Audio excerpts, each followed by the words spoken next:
ভাঙা এক স্কুল বাড়ি, সেখানে ঝিঝি পোকার ডাক আর দূর থেকে কুকুরের ঘেউ ঘেউ। ঝন্টু বলল, এই তো সেই স্কুল যেখানে নাকি ভূতেরা পড়ে, আজকে ঢুকে দেখে আসি।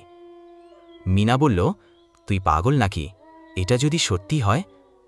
ঝন্টু বলল, ভয় পাবি না, আমি আছি তো। চুপ করে ভূতীয় গণিত, তোমরাও অংশ নাও।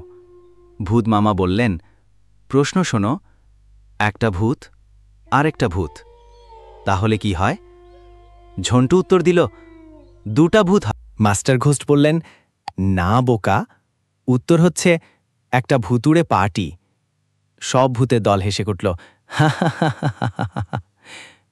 স্কুল থেকে দৌড়ে পালাতে গিয়ে মিনা বলল, আমি আর কখনো ভূতের স্কুলে যাব না।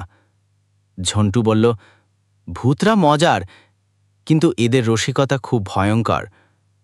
পেছন থেকে ভূত মামার গলা শোনা গেল, আবার এসো, পরের বার ভূতীয় ইতিহাস। আমি সোনালি, সৌভিক আর জিৎ আমার সাথে বাসর রাত করবে।